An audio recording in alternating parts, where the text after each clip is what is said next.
This back, it says non-machinable. It was a first day cover because they fit in those longer envelopes, eBay envelopes. It was in a sleeve, and not a top loader. It was just basically a 2 mil sleeve with an envelope inside that brown envelope.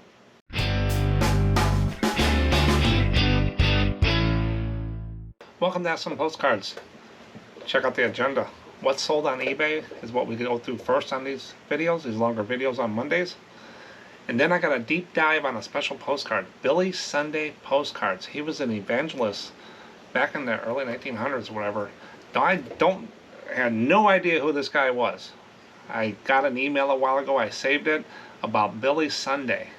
And I looked at it a little bit and I said, who is this guy?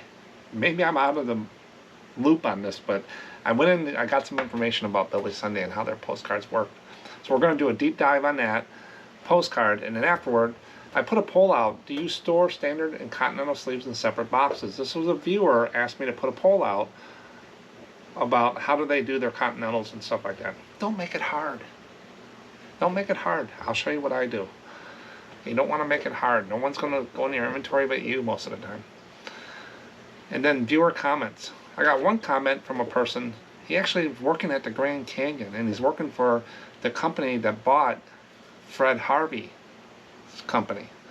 So he corresponded with some emails back and forth. And so I got a message from him, and I got 3 whoppers. I call them whoppers. Actually, my email bucket in my email folder is called Whopper. I find comments from resellers that are just totally off the wall, and I'll save them. So I figured I'd go in my Whoppers folder, and I pulled out 3 of them. Now, these weren't emails sent to me directly. I'm not going to try to roast another comment from a viewer or whatever. I try not to do that. These are comments I found out on the internet or whatever, and take it what it is, but you'll get to see that how normal maybe we are compared to the I don't know, people are just crazy sometimes, but we'll get into those whoppers at the end. But let me go ahead and get started on what's sold in there. But before I do, I had this come back. This was a email or first day cover I sent out in an eBay brown envelope, and I know some of you people have had the same problem. And these are really stiff envelopes, and you got to tape these shut because they'll pop open. So if you're using these envelopes, make sure you put a piece of tape across. I know I don't like tape on envelopes, but this will pop open, and then they'll fold it over, and sometimes they'll fold your postcard or whatever you put in there. But these are really stiff envelopes that eBay says works for eBay standard envelope. Well, I got this back. It says non-machinable. It was a first day cover because they fit in those longer envelopes, eBay envelopes. It was in a sleeve, and not a top loader. It was just basically a 2 mil sleeve with an envelope inside that brown envelope. And it came back to my post office, says non-machinable. And then it says return for additional postage where the arrows are. I got that in my P.O. box. I said, what is this? Oh, this is what they're talking about. I don't get many of these. This is the first one this year. But a lot of people get these when they use these envelopes because they're stiff and they don't go through machines. What did I do? I just printed out another label and slapped it right back on this envelope, because I've sent out hundreds of covers and stuff in these envelopes and never had a problem. So I messaged the buyer and said, hey, I got this back. I sent them the picture of the envelope so they know for sure that I got this back. And I said, it's back in the mail. I didn't change the envelope. I'm not going to change my processes. And we're going to see how it goes. And if I have any issues, I'll let you know. But have you guys run in this before? That's why I went to when they buy a lot of cards or they buy a higher price card over $20, I put them in those little white boxes. And I send out just because of this problem. Because some post offices think, and this looks like it went to my origin distribution center, which I've never had a problem before. So we'll see how it goes. Have you guys had that? Leave it in the comments on how you rectify it or whatever. But I just slapped another label on it and said I'm sending it through because I've sent it many times. Kind of a test. But I sold 21 cards. Not too bad. First card was the University of Kansas, Lawrence, Kansas. A lot of writing on the back. And the funny thing is it's not published. It's from 1981. It doesn't look like they ever mailed it because there's no postmark on it. I don't see a postmark anywhere on this card. So they did all that writing, didn't sell it. That sold for $4.75. Next one sold for $12.75. And this is a Cumberland, Maryland, 1942 real photo postcard. It's got an EKC stamp box, which is around the 1940s. Yeah, 1942 it says on there, so the stamp box is correct. It's a real photo postcard of Cumberland, Maryland, October 15, 1942. $12.75. Next one is a ship photo I sold for $7.70. This is the USS America. This is the one aircraft carrier I think they put out in the ocean, and they tried to sink it. They fired missiles, they fired everything they could fire at this thing, and tried to sink this aircraft carrier to make a like a fake reef out there, to build a coral reef or something. And I think this is the ship that they just threw everything they could at it, and it finally they had to send a demolition team in to get this thing to sink. So USS America. This is from the 1970s. So they bought that for $7.70. Benjamin Franklin's grave. How many of these have you seen? This is a different type of one a little bit. It's a chrome card, $4.75. This next one, I had to go back and look again, because anything with witchcraft, Salem, the hanging tree, I always think they should be more. And this is Trial of George Jacobs accused of witchcraft in 1692. It's a chrome card. You can see it glisten there. And you'd think this would be more. So I went back and said, did I miss on this one? There's a lot of these listed, different things. They're $4 to $6, $4 or $5 cards. I sold it for $4.75. So no, I didn't miss on that one. I thought I did, but I didn't. And that only sold for $4.75. A lot of them are listed. Like only one sold in the last 90 days. So not a lot out there. Money there. Next one is a white border card, Approaching Mount Tom in Holyoke, Massachusetts. White border card. It's a road. Mount Tom. $4.75. Next person bought two cards. First one is on semi-gloss front, matte back.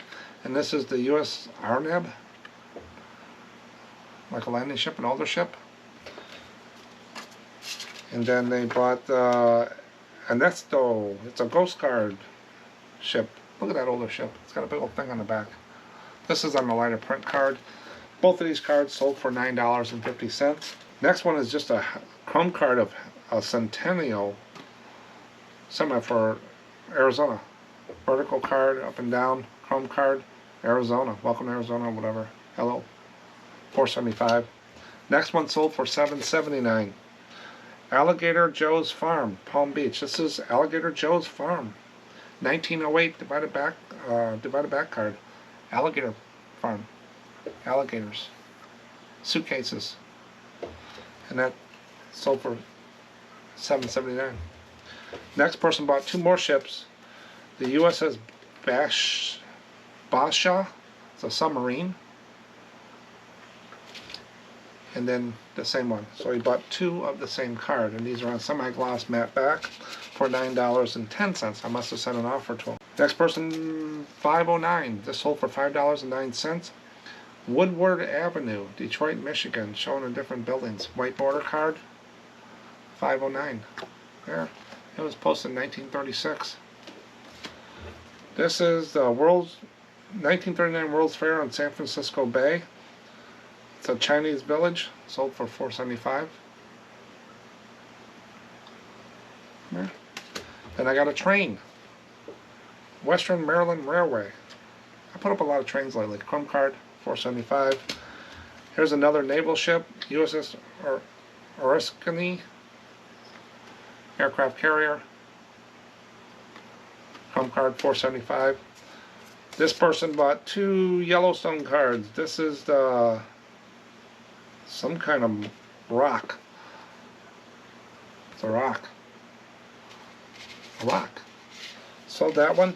And then I always do pretty well with these. This is the Lodge, I think. Yellowstone Inn. Old Faithful Inn. And divided back card. And the Lodge and the Inn I don't do too bad with. I don't go for a very high price, but I do move those pretty much. And both of these cards sold for $9.50. Then I sold some fluorescents. Rocks. More rocks. Is it this way? This way? Look at those rocks. I mean, who would... Rocks. $4.75. Sold another train. New York Central, $10.53. Chrome card, $4.75. This one sold for $14.75. This came from an auction somewhere. I think it was at one of those Amish auctions down there. Seen on Clifty near Greensburg, Indiana. Look at this card. It's just a creek or something, or a road or something like that, and there's nothing on the back, and it sold for $14.75. I must have did a pretty good job on comping that one. So my total for today was 21 postcards, $131.96 in dollars. And if you take $131.96 divided by 21, these are gross numbers. I don't break all the cost out. So if you take $131.96 divided by 21, you get $6.28 average sale price, which I'm happy with. It went up a little bit for the day. For the year, I'm still trending about what it was last year and stuff. But that's what's sold on eBay. That's how I usually start the videos off. I go through and talk about the cards I sold so you can see what's selling that I do. Maybe you sell different ones and stuff, but everything sells. It just takes a while sometimes. Now let's get into the deep dive of Billy Sunday postcards. I got some information about Billy Sunday. Broke it down, get through the video here. Not all the details, but enough to tell us who he was and what he did and stuff like that, and I got 3 facts about him as well. I'm going to show you some Billy Sunday postcards while I talk about them. Here we go. Billy Sunday was a famous American evangelist who lived during the late 19th and early 20th centuries, born in 1862. And he grew up in poverty and had a tough childhood. He first gained fame as a professional baseball player before he turned to preaching. Sunday's energetic and charismatic style of preaching quickly attracted large crowds, and he became known for his lively sermons and dramatic speeches. Showman. In the early 1900s, Billy Sunday became one of the most popular, influential evangelists in the United States. He traveled all over the country, holding revival meetings and preaching about Christian values. His passionate approach and ability to connect with people made him a powerful speaker, and his sermons often attracted thousands of people. He was known for his fiery rhetoric and strong opposition to alcohol, which was part of his broader message of moral reform. Billy Sunday's influence extended beyond his preaching. He played a significant role in the Prohibition movement, which sought to ban the sale of alcohol in the United States. Although Prohibition was eventually repealed, Sunday's efforts helped shape public opinion on the issue. Today, he is remembered for his contributions to American religious life and his unique approach to evangelism, which left a lasting impact on the way religious messages are delivered. Maybe he started like what Oral Roberts did, and Graham and Swigert and all those guys did. Billy Sunday postcards often captured the vibrant and dynamic spirit of his famous revival meetings, featuring energetic images of Sunday in mid-sermon with his dramatic gestures and intense expressions. These postcards serve as a nostalgic reminder of his unique approach to preaching. They may also include scenes of large crowds he attracted and the colorful banners and settings of his revival events. Sending and collecting these postcards offers a glimpse into a lively and memorable atmosphere that defined Billy Sunday's powerful and influential ministry. The 3 facts, Billy Sunday. Baseball baptisms. Billy Sunday was known for his unconventional methods, including baptizing new converts in a large makeshift pool on stage during his revival meetings. These dramatic baptisms were performed with great flair and sometimes using baseball metaphors, which added a unique twist to his religious ceremonies. Fact 2. Unusual sermon props. Now remember, this is back in the late 19th century and 20th centuries. Unusual sermon props. To make his sermons more engaging, Billy Sunday often used unexpected props like baseball bats and even sledgehammers. Wasn't there George Carlin, I think, was the one with the sledgehammer to beat up watermelons? To emphasize his points. For example, he would smash objects to illustrate his fiery messages about sin and redemption, turning his sermons into dramatic and memorable events. Why am I getting snake oil salesman here type thing back in those days? I don't know. A baseball player preacher's diet. As a former professional athlete, Billy Sunday had particular dietary habits that were well known among his followers. He was known to consume large amounts of energy-boosting foods like raw eggs and meat to keep up his stamina for his intense preaching schedule, which made his diet quite unusual for a preacher of his time. So that's Billy Sunday. I didn't know anything about this guy. I never heard the name before until someone said something. I might have come across some of his postcards. I don't remember. But now it's stuck a little bit more. But people were swayed in those days, and they're swayed today by people who can talk, and they want to listen to what they want to listen. And people just need to open their minds. But it's just human nature. They did it back in those days, and they did it again. He was a salesman. He sold the religious part of his sermons. He preached what he wanted. He had values. And he lived by them, and he preached them, and people followed him. You got to watch out with that stuff. You got to have your own decisions and stuff. I'm not saying he was bad or anything like that, but I'm not a follower of stuff like that. I don't get caught up in one person, what do you want to call it, fandom and stuff like that. I'm my own person. But the biggest thing is, does Billy Sunday still sell? Can I still pack the house with a Billy Sunday postcard? I use a little chart here I came up with. I want a range of sell-through rates. So if I go through and I put Billy Sunday postcard in, is it going to fall in one of these ranges? If it falls in red, low, I really don't look for it. I don't care. I'll probably get them, but I don't do anything with them that much. I work in the 4 to 10% ranges. Average cards pays the bills, and while I do that, I find some of them very high. So as I go through this, we'll reference this chart again. But how I calculate sell-through rate? Oh, I sold the postcard for $12.81. Guided missile cruiser has been paid for. So USS South Carolina, I sold the postcard for $12.81. So how I calculate sell-through rate is sold divided by listed times 100 equals percent. I don't want to get down to the right last card. I don't care about 0.2% or whatever. It's not going to make a difference. This is the last 90-day snapshot just to say, hey, these things might sell. There's a probability. So I went out there and I did postcard Billy Sunday. There was only 10 sold and only 119 listed. So you take 10 divided by 119 times 100, 8%. And if you look at the chart, it's right on the edge starting of the high. So it's an average high card. So it's in my wheelhouse, they call it. It's what I sell, so I'm going to pick them up if I see them. But I went out there and I found a couple other guys that evangelists over time and see how they did and see if this 8% stacks up to him. So I did postcard Billy Graham. 17 sold, 189 listed, 9%. So 8, 9. Then Billy Sunday's 8. And then I did Oral Roberts with the prayer tower and all this other stuff. I've sold those postcards before. I used to see them on TV, and then there's some other Hour of Power guy I remember years ago. All these guys selling this evangelist stuff. And they're driving the fancy cars and have mansions. And I'm just sitting there. There's something different here. So I'll leave it up to you. But Oral Roberts came in at 2%. Maybe not a lot of postcards out there or whatever, but I sold mine. It didn't take long to sell some of them I had, the prayer tower and stuff. 8%, I would say it's an average card. So sell-through rate is done. That's how easy it is. It's an average card. I'm going to pick them up. They fall in my wheelhouse, and I'll sell them.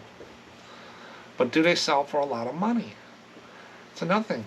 This is another one of those postcards. I didn't find a lot of high extreme ones that I can say sell for $50, $80, $100, $200. So I went out and I got 2, 4, 6 cards going from high to low, and you're going to see the ranges. They're kind of mixed up here, but you'll see all the different price ranges that people have put on these cards. So it's kind of hard to come up with sometimes with a comp, just by looking at numbers, just come up with what you need and go from there, is what I tell people. If you need $3 per postcard or $6, put that price there, then go out and see if that price is going to hold. Now, if you're pricing a card $15 and they sell, there's a ton of them for $45, yours probably won't sell unless you got followers and stuff like that in your store. And you really can't wait the other people out. There's so many of them. But I didn't see a lot of Billy Sundays out there. So the first one here is baseball player and evangelist Billy Sunday, real photo, 1908. He's on doing some kind of dance or something like that. Like he said in the description, postcards were depicting him doing stuff like this. $15, free shipping. That's almost the top. Yeah, that's the highest one out of all of these. Then postcard evangelist Billy Sunday, watching the effect. Princeton, Illinois, $12.50. Has some kind of signature down there too. Another one, 1908, real photo postcard, Billy Sunday, $4.99 in an auction, one bid. Didn't get much for that one. And then another Chicago White Stockings outfielder. So he must have been on that team. So that's a portrait of him, $7.95, $1.50 shipping, so $8 for that card. So we went from $14 to $4 to $12 to $8 already. $8 to $10 is what I'm looking. And then you got postcard Billy Sunday, wife in Tabernacle. Got his wife in it in Indiana, and he's pointing a finger at her. $8.95, best offer. So $6. So we're still in the $6 to $10 range.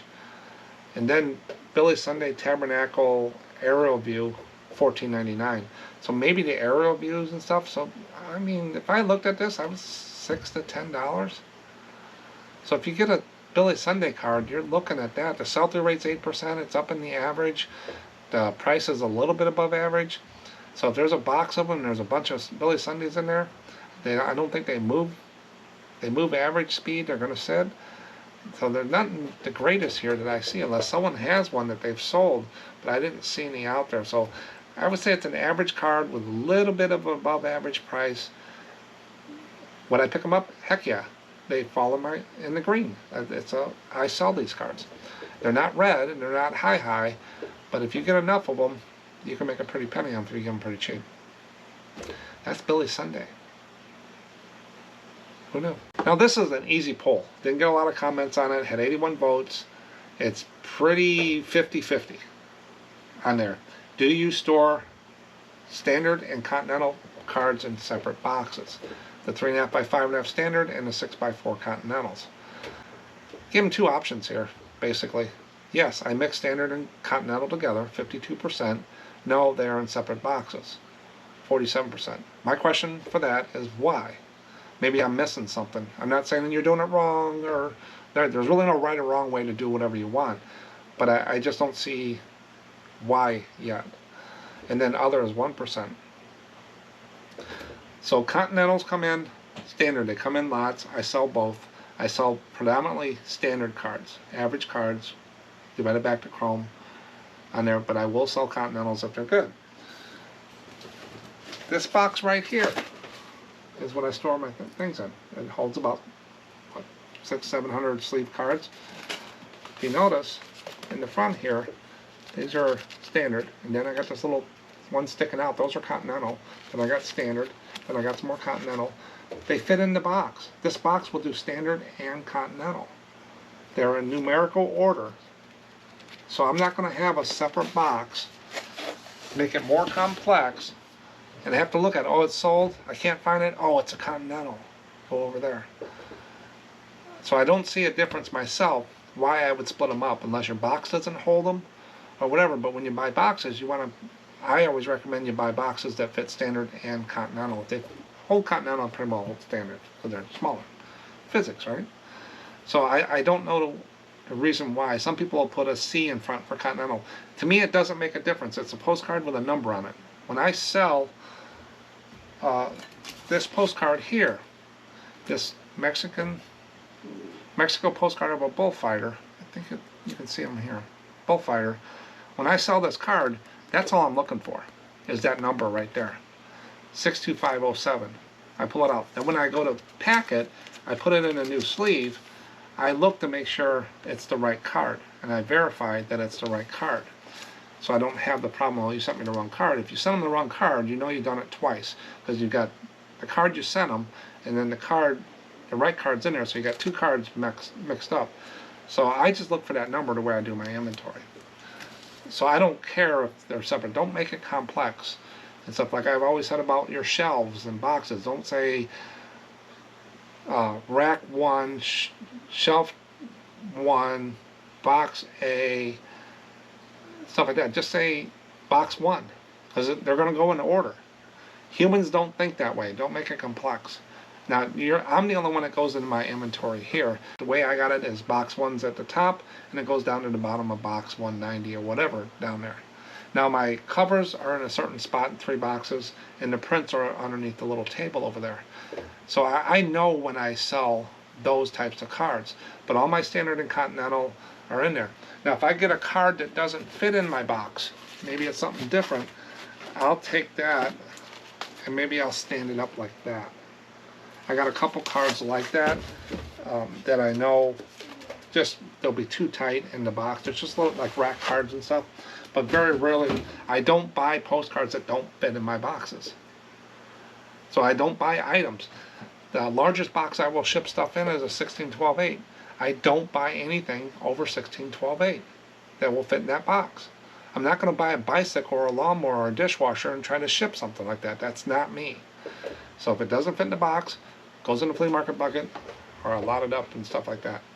I still don't, I haven't been convinced that having separate boxes of Continental and Standard makes sense to me. Leave me a comment if you do that and the reason why, maybe. But right now I've just been doing, I got Continentals spread all over the place. They're just a postcard to me.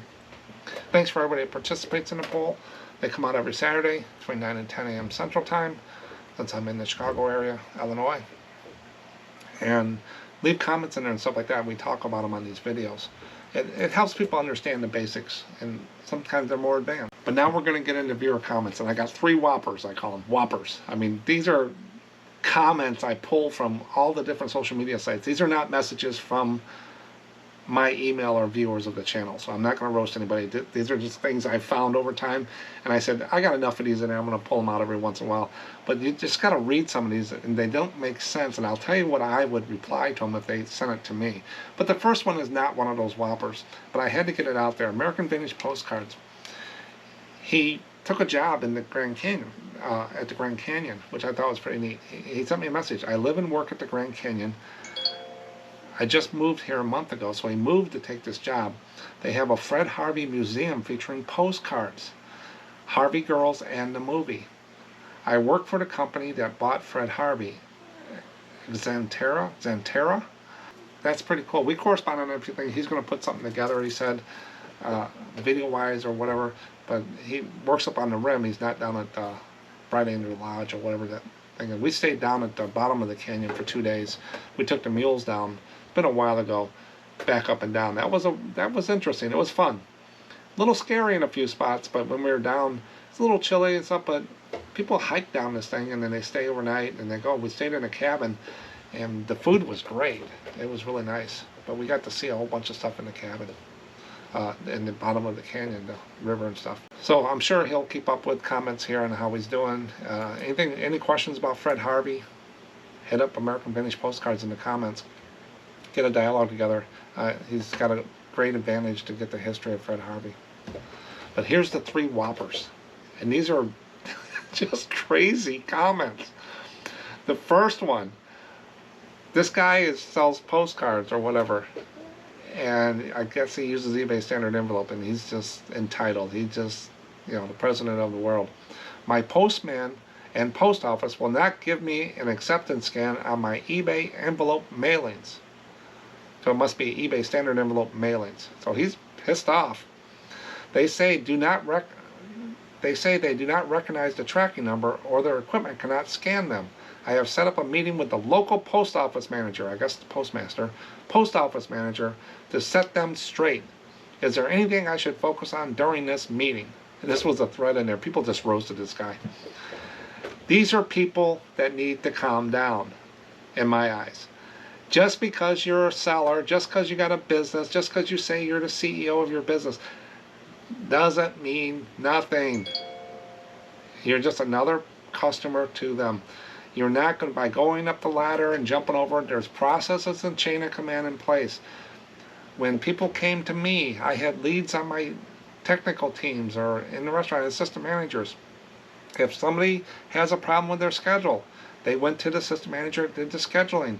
If they couldn't get it resolved and they still felt it, then the system manager would bring it to me.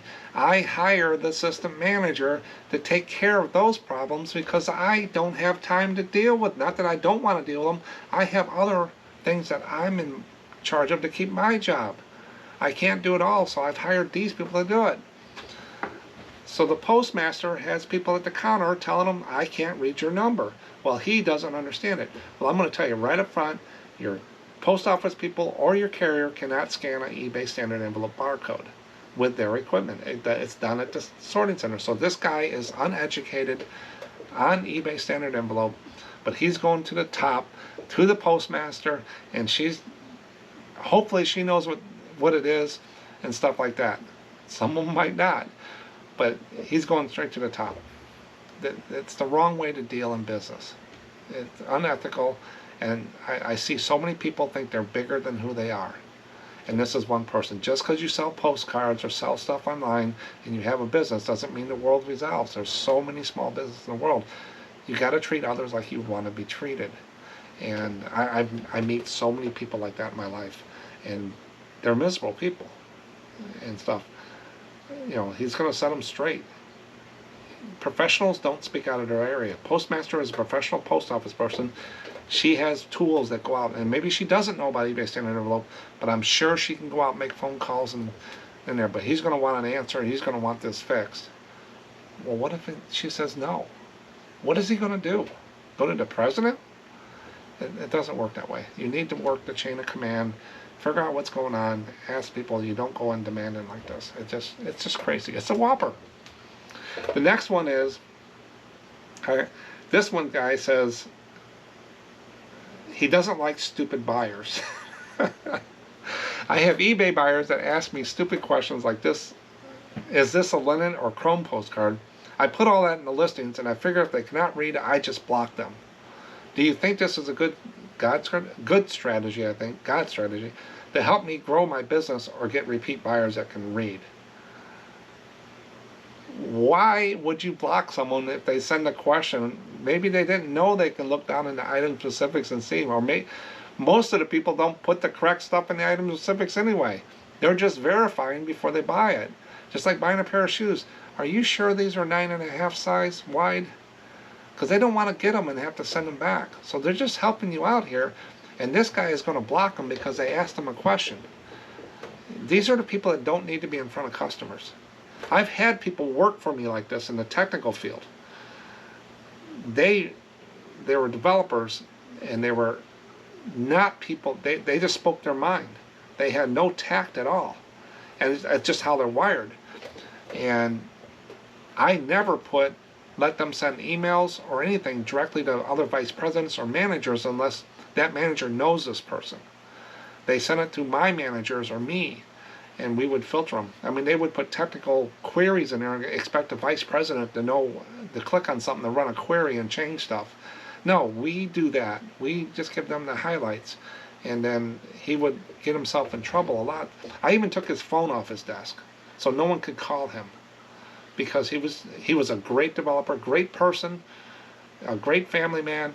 But when it came to conversations, it just no filter. It just comes out. And people like that will never, he got where he is because of his technical skills, but he'll never move any farther, and he knows it because that's just the way how he thinks. And he's a very smart man, and I still call him a friend today. But I protected that guy a lot. I helped him out to make sure he doesn't get fired for saying something stupid. So people like this, what do you think? That's why I call these whoppers, because these are just out left field. These people don't need to sell because they're dealing with the public here. It's just interesting. Last one is, I have been selling postcards on eBay now for over a year, expert, and have 400 plus postcards listed. Expert? Someone that's really in the listing postcards and you list a lot every day and you're just really at it to get going, you can list 8 to 10,000 postcards a year. Unless you have one of those automatic programs and people shove those in and put it out there, that's a different type of doing it. But if you're just listing postcards, trying to get every value you can of it, 8 to 10,000, and really into it, you can get 8 to 10,000 a year up. Your mind's going to be mush, but you can probably get that up there. He's been doing it for a year and only got 400 plus, maybe 401 listed. So right there threw a red little flag up to me. If they do not sell in 3 months, I take them down and put new cards up. Does anybody understand how long it takes to sell a postcard? You guys probably understand, they've been watching this channel, how long it takes to sell some postcards. I got postcards from 2019 sitting in my oldest box, and I still sell out of that box. But how long have they been sitting there? 6 years? It takes months sometimes to even get things to move. Long tail. Now some postcards jump off the shelves because they're just unique, or people are looking. You hit the right time at the right place. But most of them will sit. They're long tail. So after 3 months, he's taking them down. He's in the wrong market, or he doesn't understand it. I think all postcard sellers should get together and come up with a pricing table and only list prices that we agree on. What do you think of me trying to get something like that together? Don't do it. It ain't going to happen. So he's one of those union guys. Let's everybody get a union together and go against eBay. Or let's do this. I want to be a... So he's going to kick it off, and then he's going to step back and let everybody else fight. It's basically in my eyes. No one's going to agree. Yeah, I'll get together with you. Tell me all the prices you're going to use. And then I'm going to undercut you. It's a free market place. No one's going to tell you how they price all that stuff and what they're... all that stuff like that on their thing. It's a competitive market, and he wants to get everybody together and play the same way. There's thousands and tens of thousands of sellers, and he thinks he's going to get everybody to agree and get everybody together, and he's going to get this. That's what I'm talking about. People thinking they're bigger than who they are. You gotta be humble. You gotta know what it is. But these are things that I see out there. Don't get caught up with this type of stuff, is what I recommend to people, because these are your outliers of people that someone needs to educate them. And if they talk to me, I would tell them, don't do that. Focus on stuff you can change. People get so tied up on stuff they can't change, like eBay making changes. That you can't stop it. They have a plan. They're going to keep doing it. So just move forward. And if they make a change, make sure you jump on it and understand it before you make any changes. But stuff like that, it's just how it works. Not everybody's going to cater to your needs. Some resellers think that they come up with a change and they say, well, they should have did this and this, and they should have did this and this. Well, that might not be able to fit into their plan and what they want. They got a different plan. They're the runners of eBay. We aren't, and stuff like that. But these are whoppers. If you guys got any emails like this or stuff like that you want me to share, let me know, because they're just incredible. When I read these, that's why I save them, because I just don't understand why people think this way. I'm not wired that way. I'm more accommodating. What do you guys think of these things? And do you think there are any threat to your business on competition? I don't think so. One conversation, one question to a guy and he blocks you? Yeah, don't worry about competition like this. Those are people we don't need to follow. But Billy Sunday, have you guys sold any of those? You got more information about this guy? What baseball team was he on? I probably could go through. I think it's the White Stockings, they said. But I didn't go down that rabbit hole. But that's what it is. Thanks for watching. I'll catch you in the next one. Still got some more fish. I think these are still some of the new ones I got this year. So, bye.